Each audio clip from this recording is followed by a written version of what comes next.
Phone কিনতে গেলে এখন সবাই বলে স্যামসাং নাও, ট্রাস্টেড ব্র্যান্ড। আবার কেউ বলে অপো দিচ্ছে পারফরমেন্সে ভ্যালু। তাহলে আসলেই কোনটা সেরা? আজকে দেখি Galaxy A17 5G versus Oppo F31 5G। কোনটা আপনার জন্য হবে বেস্ট চয়েস? ডিজাইনের কথা যদি আমরা বলি, এইখানে অপো F31 এর ব্যাক সাইডে প্লাস্টিক আছে আর সাইডটাতে পুরো মেটাল দেওয়া আছে, যার জন্য অপোর প্রিমিয়ামনেসটা একটু বেশি লাগে। আর স্যামসাং গ্যালাক্সি A17 কথা যদি আমরা বলি, A17তে ব্যাক সাইডটা প্লাস্টিক বডি দেওয়া আছে, সাইডটাও প্লাস্টিক। তো প্রিমিয়াম ফিলনেসের কথা যদি বলি, আমরা অপো F31 পেয়ে যাবো। আর ডিসপ্লে প্রোটেকশনের কথা যদি আমরা বলি, এইখানে গ্যালাক্সি A17 আমরা পাবো গরিলা গ্লাস ভিক্টাসের প্রোটেকশান। আর অপো F31 আছে AGC DT STD plus display protection. তো এইখানে দাঁড়িয়ে স্যামসাং অনেকটা এগিয়ে ডিসপ্লে প্রোটেকশনের দিক দিয়ে। আর লুকের কথা যদি আমরা বলি, A17 ডিজাইনটা সেই ক্লাসিক ব্র্যান্ডের মিনিমাল লুকের মতো।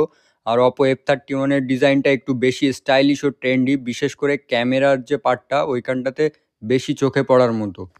তো যারা প্রিমিয়াম ফিনিশ ও ট্রেন্ডি ডিজাইন পছন্দ করে তারা অপো F31 নিতে পারে। আর সিম্পল লুক ও গ্লোজি ফিনিশিং যদি চায় তাহলে গ্যালাক্সি A17 তাদের জন্য পারফেক্ট হবে। গ্যালাক্সি A17 তুলনায় অপো F31টা বেশি গ্রিপেবল। আর রেয়ার ক্যামেরাতে আমরা পাবো Oppo F31 50 megapixel main camera plus 2 megapixel depth camera.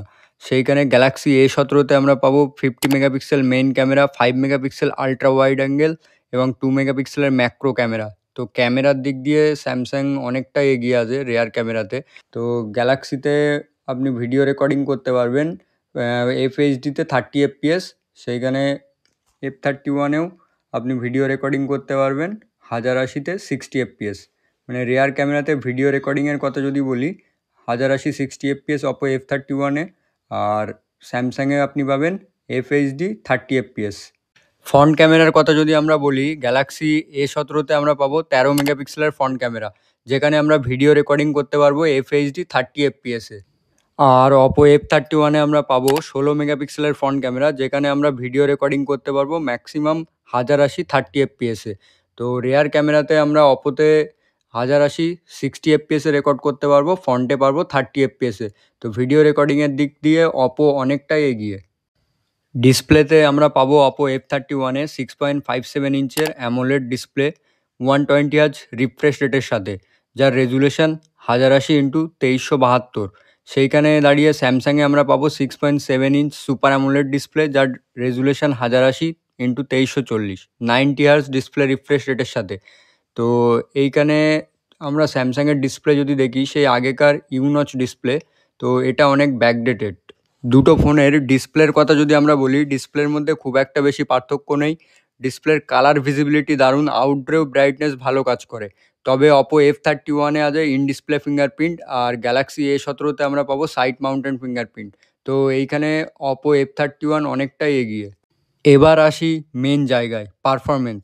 Samsung A17 5Gতে আছে Exynos 1330 চিপসেট, আর অপো F31 আছে ডায়মন্ডসিটি 6300 মিডিয়াটেকের। দুটোতেই অক্টাকোর 2.4 GHz, যেখানে জিপিইউ আমরা স্যামসাংয়ে পাবো মালি G68, আর অপো F31 আমরা পাবো G57। অ্যান্টুটু স্কোরের কথা যদি আমরা বলি, অপো F31 আমরা পাবো প্রায় 4,29,000 কাছে অ্যান্টুটু স্কোর, আর গ্যালাক্সি A17তে আমরা পাবো প্রায় 4,39,000 কাছে। তো সেইখানে দাঁড়িয়ে স্যামসাংয়ের Exynos 1330 একটু অ্যাডভান্টেজ বেশি, ওটাতে গেমটা একটু ভালো চলবে, বা BGMI COD এগুলো খেললে একটু স্টেবল থাকবে। কিন্তু হার্ড গেমিং যারা করে তাদের জন্য এই দুটো ফোন আমি কখনোই রিকমেন্ড করব না, কারণ এই প্রাইস সেগমেন্টের মধ্যে আরও ভালো পয়সা দিয়ে আরও ফোন পাওয়া যায়। এই দুটো ফোনের ব্যাটারির কথা যদি আমরা বলি, অপো F31 আমরা পাবো 7000 mAh বিগ ব্যাটারি উইথ 80 ওয়াটের ফাস্ট চার্জিংয়ের সাথে, রিভার্স চার্জিংও এটাতে সাপোর্ট করে। গ্যালাক্সি A17তে আমরা পাবো 5000 mAh ব্যাটারি উইথ 25 ওয়াটের ফাস্ট চার্জিংয়ের সাথে। তো সেইখানে দাঁড়িয়ে অপো এইখানে অনেকটাই এগিয়ে।